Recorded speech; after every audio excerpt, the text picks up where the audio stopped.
నిలబడి మరింత నిశ్చయముగా ఆయన ద్వారా ఉగ్రత నుండి అన్నాడా లేదా? ఉగ్రత నుండి నీతిమంతులకే ఉగ్రత అలాగ వస్తుంది అనుకోబడికి దేవుడు ఏం చేస్తాడు తెలుసా? మేఘాహారుడై ఆయన దూతలను పంపి మరలా మన చనిపోయిన మన శరీరము మరలా మన వస్త్రముగా తొడుక్కొని వెంటనే నాకు క్షణంలో జరిగిపోతాయి. ఉగ్రత అలా ఉంటది. నువ్వు ఎక్కడ ఎలాగెళ్తావు? మేఘహారుడై నిన్ను మేఘాల మీద విమానం ఎక్కాలని ఆశపడతావు. ఎప్పుడన్నా మేఘం ఎక్కాలని ఆశపడ్డావు నీ జీవితంలో? మేఘమెక్కి మనల్ని ఆ ఉగ్రతలో పడినకంట అలా తీసుకెళ్ళిపోతాడు దేవాది దేవుడు. ఆయన రాజ్యానికి, నా రాజ్యానికి వాసులు మీరే అని అంటాడు. ఎంత గొప్ప ధన్యత అండి, గొప్ప ధన్యత. ఇటువంటి ధన్యత కోసం చెప్పాడు, ప్రభురాత్రి భోజనం అయోగ్యంగా తీసుకోకండి, తీసుకునే అడలా మీకు ఇప్పుడున్న తెగుళ్ళు ఉన్నాయి కదా, అంతకు మించి మీకు తెగుళ్ళు శిక్ష కలుగుతుంది. దీని వలన ఏం జరుగుతుందంట? మీలో చాలా మంది బలహీనులను, రోగులను చాలా మంది నిద్రిస్తారు, చచ్చిపోతారంట. దేని వలన? ఎవరైనా ప్రభురాత్రి భోజనం తిని చచ్చిపోవడం విన్నావా? రోగులు అవుతారంట, చనిపోతారంట. ప్రేమైన దేవుని సంగమా, ఈరోజు మనకి ప్రభురాత్రి భోజనం కాడనా? తర్వాత ఏమంటారు చూడండి, మరలా పేతురులోకి వెళ్దాం. ప్రపంచం పునరుజ్జనమందు చూడండి, అక్కడ మనసు కుమారుడు తన మహిమ గల సింహాసనం మీద ఆసీనుడై ఉన్నప్పుడు ఆయన మహిమ గల సింహాసనం మీద ఆసీనుడిగా ఉన్నప్పుడే. ఇప్పుడు ఆసీనుడిగా ఉండాలంటే ఏం చేయాలి? సుగంధం రావాలి, ఆయన రాకడ వచ్చేయాలి. ఈ లోపల కల్లా కప్పటం స్వార్థం అంతా పోతుంది, వసి అంతా పోతుంది. ఎందుకంటున్నాడు దేవుడు మొదటి కొరింథీయులు 3 తీస్తున్నారా? వాక్యం తీస్తున్నారా? మీలో అసూయయు మళ్ళా చూడాలా,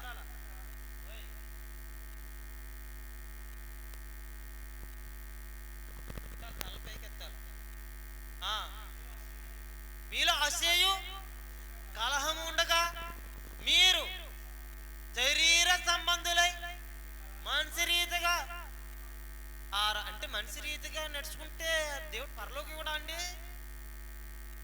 అంటే మనిషి రీతిగా నడుచుకునేవారు మీరు అని అంటే పరలోకి కూడా మనిషి రీతిగా నడితేనే మనిషి కదరా అంటారు కదా చాలా మంది. నువ్వు మనిషి కథ ఎలా మాట్లాడుతున్నావు అంటారు కదా. ఇప్పుడు మనిషి రీతిగా అడగడదంట,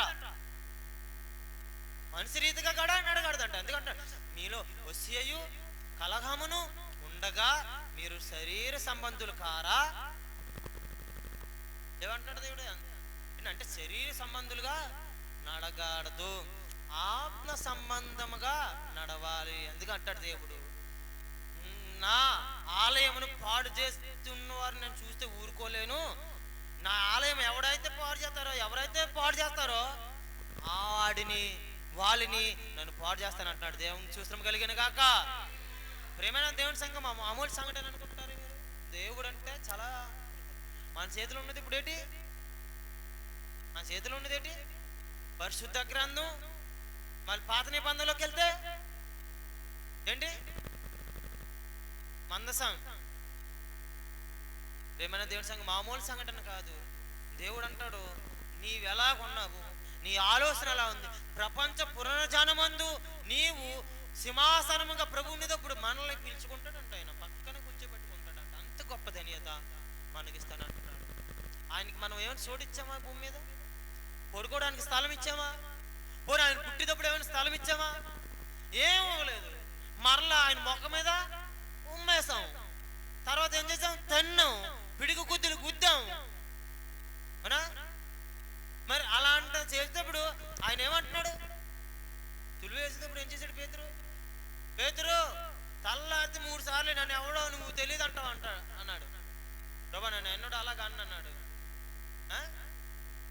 క్వశ్చన్ జరుగుతుంది. దేవుడు అంటాడు, మీలో ఒకడు నన్ను అమ్మేపోతున్నాడు, యూదులకు అప్పచెప్పబోతున్నాడు, తర్వాత వాళ్ళకి అప్పచెప్పే సులువు వేయించాలని కానుకలకి అమ్మేస్తున్నాడు, 2 నాణాలకి అమ్మేస్తున్నాడు అని చెప్పారు. అయితే పేతురు ఏమడితాడు తెలుసా? ఆడవ్వడు ప్రభు అని అడుగుతాడు. పేతురు చాలా కోపము. మామూలుగా ఆడవ్వడు ప్రభు అంటాడు. యేసు ప్రభు దగ్గరికి వచ్చారు చూసావా, సైనికులు వచ్చారు కదా, పోలీసులేనా సైనికులు వచ్చారు కదా. వచ్చేటప్పుడు ఒక సొవ్వు తెగ నరికేశాడు పక్కన కత్తెట్టుకొని. ఆ ఇష్టం గాని ముందు గాని పేతురికి గాని చెప్పాడు అనుకో, ప్రభు ఆడెవడు, ఆడు నిన్ను అప్పచెప్పు వచ్చేవాడు ఎవడు అని అడుగుతున్నాడు కదా. ఒకవేళ పొరపాటున గాని చెప్పాడా, ఇసుకరియూదు ఉరేసుకోవడం కాదు, బుర్ర నరికేసి పక్కన ఆడేస్తాడు. నా ప్రభుని చంపడా నువ్వు ఎవడరానని. ఎలాంటి వాడు అనుకుంటున్నావు పేతురు? ప్రభువా ఎవడని ఎన్నిసార్లు అడిగారు తెలుసా యేసయ్యని. అప్పటికే ప్రభు మీద చేయడానికి వచ్చేవాడు ఒక చొవ్వు తెగ నరికేశాడు.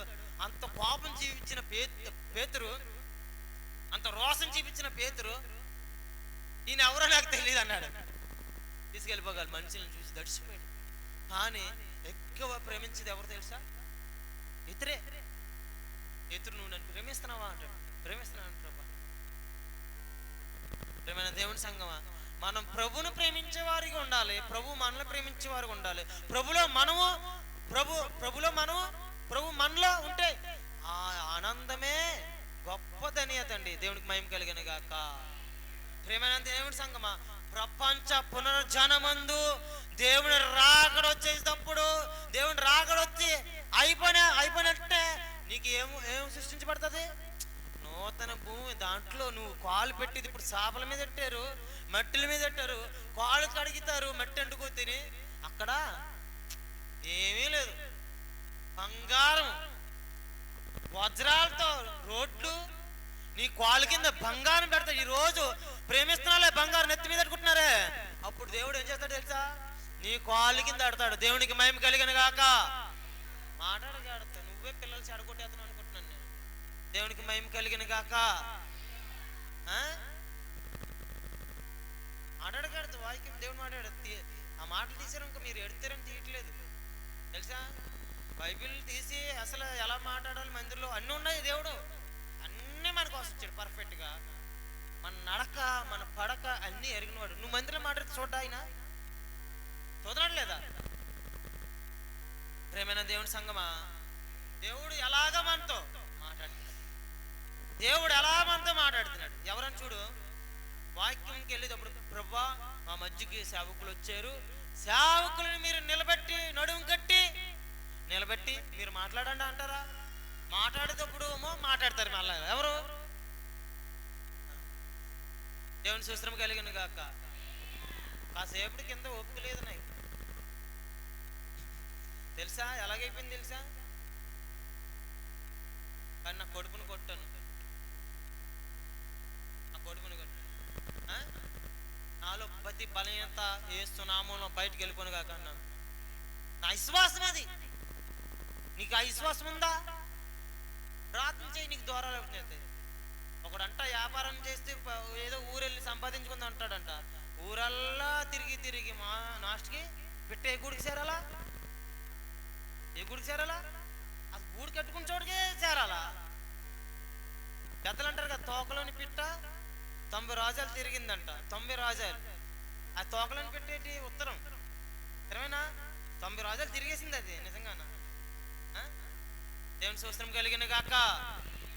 అలాంటి సందర్భాలు ఉన్నాయి. ప్రపంచ పునరుజ్జానం మనది ఏంటి? ఇప్పుడు ప్రపంచం దేవుని రాకడ వచ్చాక మనకి ఇచ్చే లోకం కోసం మనం తెలుసుకుంటున్నాం. 12 సింహాసనం ఇస్తానని ఆలకిస్తానని దేవుడు మనకి ఎవడా? మన ప్రార్థన విశ్వాసం లేదు. చర్చలో కలగాలి. యేసయ్యా నీకు వందనాలు ప్రభువా, ఏంటి నీకు వందనాలు ప్రభువా, నీకు సూత్రాలు అయినా నాకు ఇచ్చే అంటాం. ఏది? పరలోకం ఇచ్చే అంటాం. మరలా భూమి మీద ఇంకో పక్కన ఇల్లు కట్టుకున్నాడు ప్రభువా, ఆడి ఇల్లు నాకు ఇచ్చే. ఈ పక్కన బూట్లు వేసుకున్నాడు ప్రభా, ఆడు బూట్లు నాకు ఇచ్చే. ఈ పక్కన ఉంటే లెక్కలు ఇసి పెట్టుకుంది ప్రభా, ఆ లెక్కలు ఇసి నాకు ఇచ్చే. అంతే. ఇది కాదు. నువ్వు ప్రార్థన చేసేటప్పుడు నీ ఇంట్లో ఉన్నప్పుడు మందిరంకి వెళ్ళినప్పుడు కాక నువ్వు ప్రార్థన చేసిన నిశ్శబ్దంకి వెళ్ళి నీ ప్రార్థన ప్రభుకి నీకి సంబంధం. ఇంకా మూడోవాడు ఎవరు దూరకాడుతో నువ్వు ప్రార్థన చేసేటప్పుడు సాధారణ ఏం చేస్తాడు తెలుసా? నీ ముందల నవ్వుతుంటాడంట, పొల్లే కార్చాడు. అటు పొల్లే వీడు ఎప్పుడు బైబిల్ వదులుతాడు, వదలడే ప్రార్థన వదలడే అని చూస్తాడంట. అందుకే మనం చాలాసార్లు వచ్చేతుంటాయి నోట్లో పడి ఏంటి శుభవచనాలంట, లోకంలో శుభవచనాలు, సాతానికి ప్రేమైనవి, సాతానికి ఇష్టమైన మాటలు ఏమిటి, ఆ మాటలు పలికేస్తుంటాం. ఇంతసేపు 2 రోజులలో ఉపవాసం ఉన్నాం, 3 రోజులలో ఉపవాసం ఉన్నాం, ఎంతసేపు చేసిన ప్రార్థన, 3 రోజులు చేసిన ప్రార్థన, ఒక రోజు పూతాడితే తప్పకమని పోయే. అంతేనా? ప్రేమైన దేవుని సంగమా, మనం దేవుని కలిగి జీవించాలి. అంతేనా? మనం ఎవరిని మనం అనుసరిస్తున్నాం? దేవుడిని నా లోకాన్న.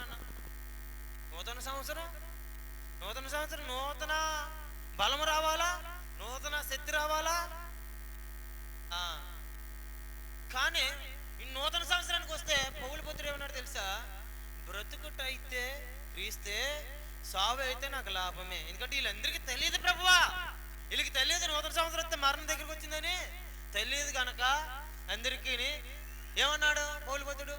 బ్రతుకుట క్రీస్తే, సావు అయితే లోపం అన్నాడు. పిలుపు 1:21లో తెలుసా? మీకు తెలియదు కానీ బయటకు వెళ్తే చాలా మంది వాక్యాలు తెగ రాసుకుంటారు. అమ్మ దయించి ఉండండి రాసుకోగల, తర్వాత అడిగితే చెప్తానన్నా. అది ఎవరైనా దేవుడు మాట్లాడాడండి, చదువు లేపన్నా నన్ను కీరిగా చదవగలలేదు ఏమన్నా, నేను కీరిగా చదవ మీరు వినిపిస్తుంటే నాకే దాన్ని పట్టుకున్న అభిషేకం ఇచ్చాడు నాకు. ఏది ఇచ్చాడు? దాన్ని పట్టుకున్న అభిషేకం ఇచ్చాడు. నేను చెప్పింది దేవుడు మాట్లాడింది పట్టుకునే అవకాశం మీకు రావట్లేదు. నాకు వినపడుతుంది, మీకు ఎందుకు వినపడట్లేదు? ఆలోచిస్తున్నారా? ఎప్పుడైనా సేవకుడికి వినపడాలా, విశ్వాసులకి వినపడదా? ఖచ్చితంగా దేవుడు మాట్లాడతాడు.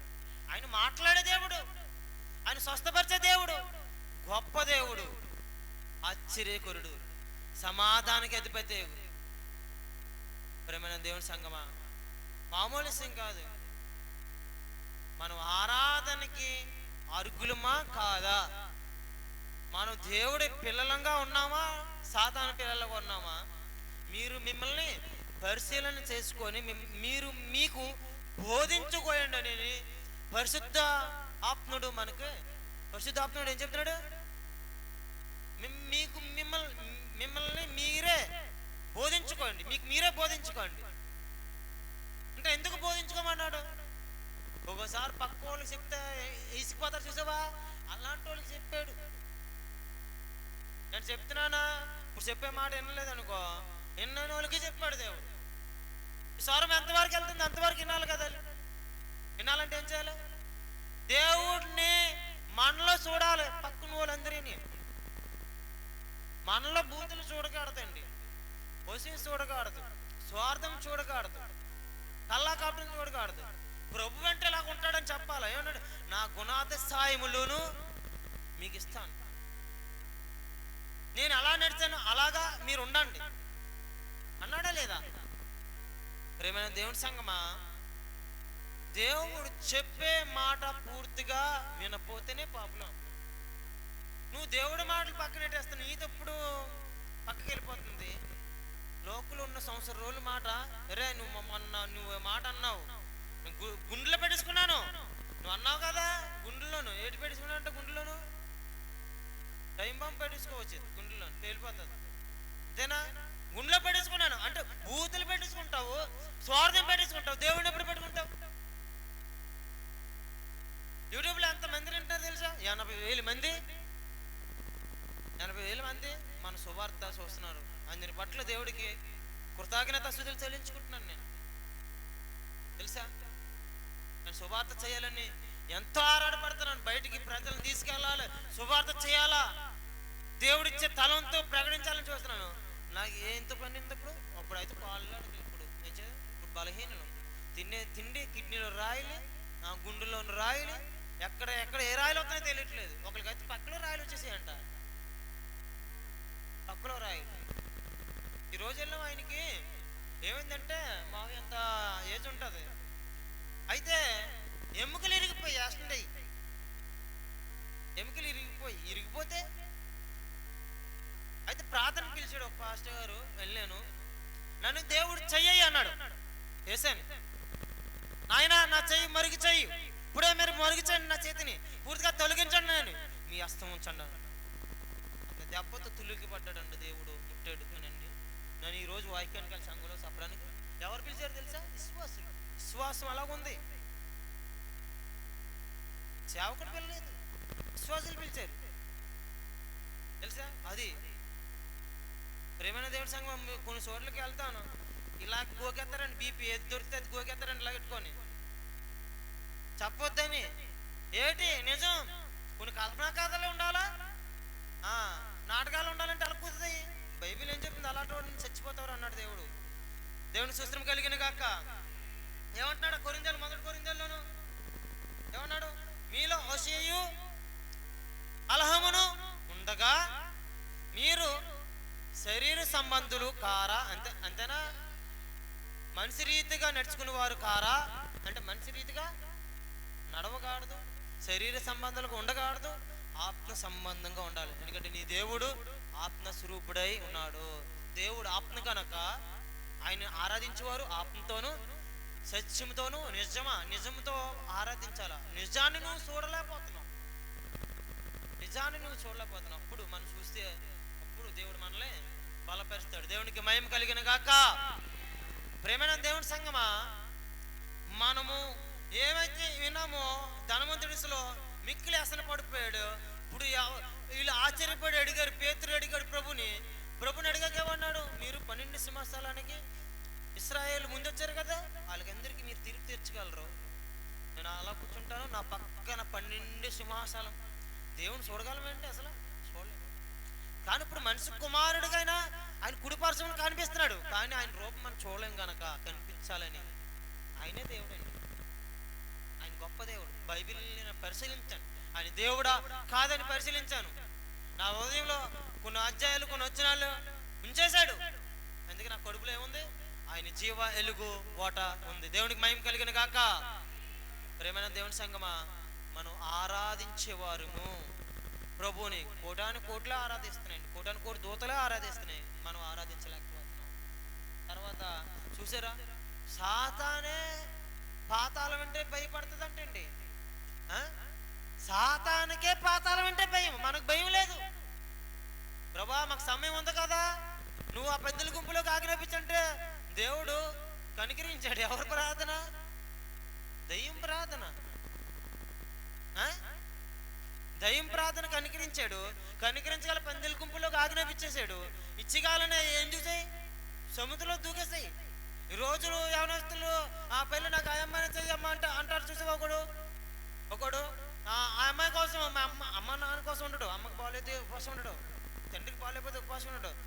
అలా పోతే నాకెందుకు అంటే, తండ్రి అన్నం పెట్టాడు, నిన్ను ఆదరించి నీకు వస్త్రం ఇచ్చాడు, తల్లి తండ్రి మీద ఇసుంకెక్కుతావా? అన్నం పెట్టే వాళ్ళ మీద ఇసుంకెక్కుతావా? ఎవరు కావాలా? ప్రభా నేను 10 రోజులన్నా ఉపవాసం ఉంటా, నాకు ఆ పిల్లే కావాలి. ప్రభా నేను 20 రోజులన్నా ఉపవాసం ఉంటే నాకు ఆ పిల్లే కావాలి. అమ్మ నాన్న అంటాడు, నేను చచ్చిపోతాను ఆ పిల్లల్ని నువ్వు చేయకపోతా అంటాడు. వద్దురా నాయన ఆ పిల్ల మంచిదే కాదంట అని అన్నారు అనుకో, అయినా నాకు ఆ పిల్లే కావాలంటాడు.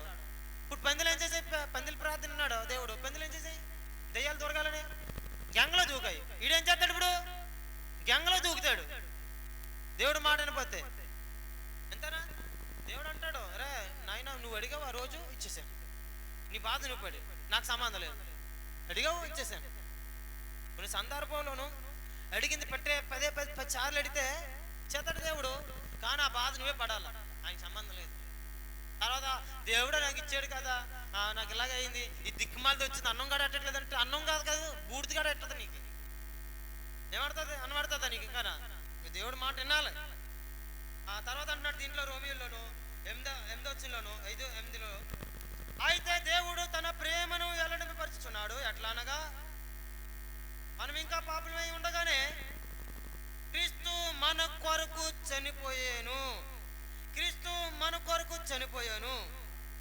కాబట్టి ఆయన రక్తం వలన, ఎవరంట? ఆయన రక్తంలో ఏముందంట? నీతి ఉందంట. ఆయన రక్తం వలన తీర్చబడి. మీకు ఎప్పుడో ఒక జవాబు వస్తే చూడండి, ఇప్పుడు ఆయన రక్తం సిందించాక నీతిమంతుడు అయ్యాడా? ఆయన ఉన్నాక నీతిమంతుడు అయ్యాడా మనుషుడు? ఆయన భూమి మీదకి వచ్చాడు, లోకానికల్లా కలగ మహాసంతోషకరమైన శుభార్త. ఇప్పుడు ఆయన రక్తం వలన నీతిమంతులు అయ్యి ఏమంటారు తర్వాత చెప్పాలా?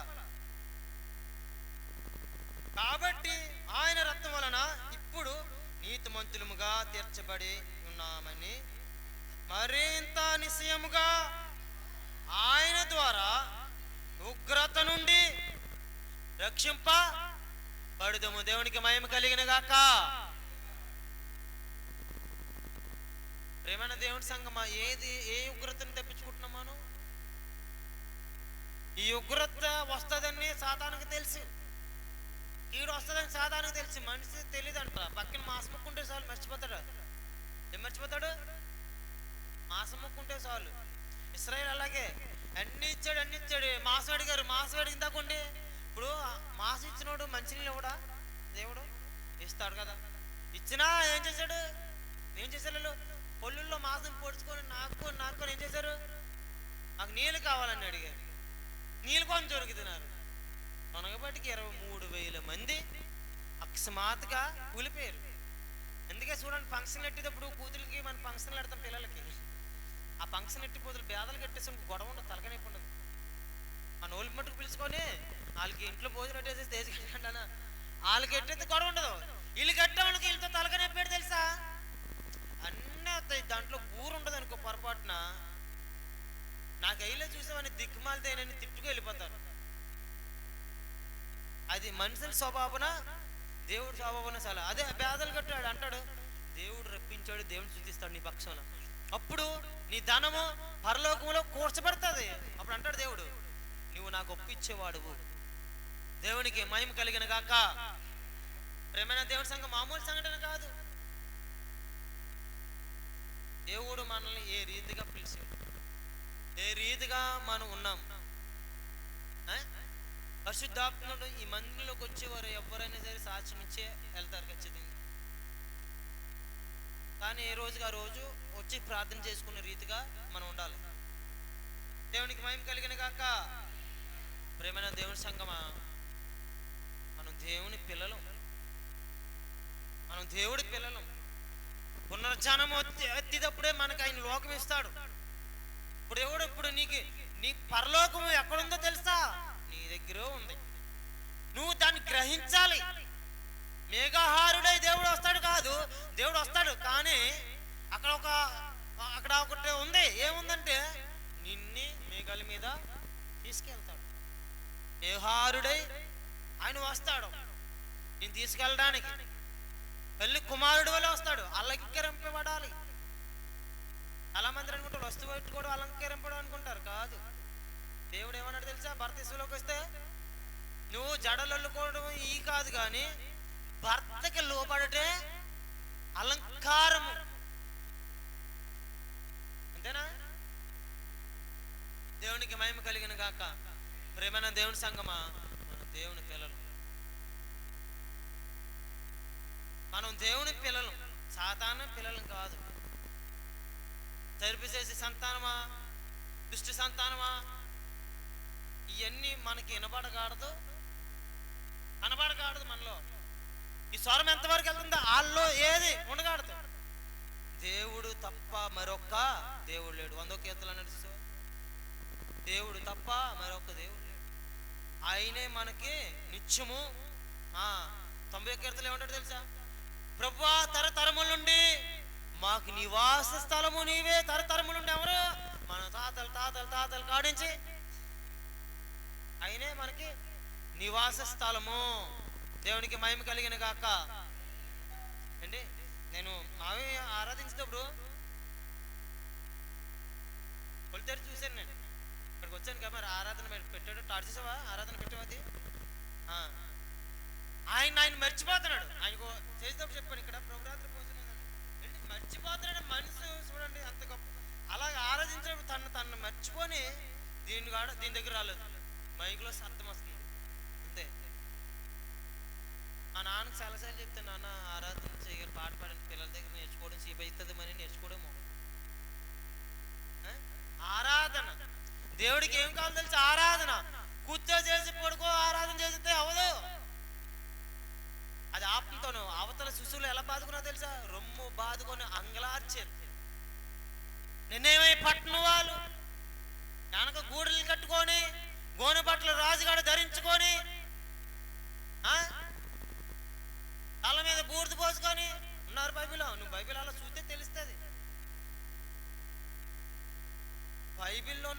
కొంచెమే తెలిసండి, నిజం చెప్తున్నాను. పూర్తిగా తెలియదు. ఏదైనా మొత్తం వల్ల ధ్యానించాలి ఉండాలంటే అదేమో మహాసముద్రం, ఆకాశం అంతా ఎత్తుట్లో ఉంది బైబిల్. సముద్రం ఇంకా చిన్నదే, చిన్నదని ఒప్పుకుంటాను నేను. ఎందుకంటే ఆకాశం అంత ఎత్తుట్లో ఉంది. చాలా మంది సముద్రం లాంటిది బైబిల్ అంటారు, కానీ ఆకాశం అంత అది దొరకదు. అది పరలోక రాజ్యం ప్రవేశించినోడిగా దాన్ని భావాలు తెలుసు. కొంతకే ఇలాగా దేవుడు చెప్పే రీతికి ఇస్తున్నాడు. మొత్తం తెలిస్తే ఇంకా అంత గొప్పగా దేవుడు అభిషేకిస్తాడు. దేవునికి స్తోత్రం కలిగిన గాక. ప్రేమైన దేవుని సంగమా, ఆరాధించడం చాలా ప్రాముఖ్యం. నీ పెదాలు ఏ సర్వోన్నతుడైన దేవుణ్ణి గణపరుస్తున్నాయో ఆయన్నే గణపరచాలి. ఆయన గణపరిచే రీతిగా ఆయన ఏమి నేర్పించాడో ఆ రీతిగా నీ ఇంటి వారిని పలకరించాలి, ఆ రీతిగా నీ శత్రువుని పలకరించాలి, ఆ రీతిగా నిన్ను ఎప్పుడైతే ఎవడైతే శత్రువుగా చూసాడో ఆ రీతిగానే పలకరించాలి. అప్పుడు నీలో దైవత్వం చూస్తాడు. ఆ వ్యక్తి దైవత్వం చూస్తాడు.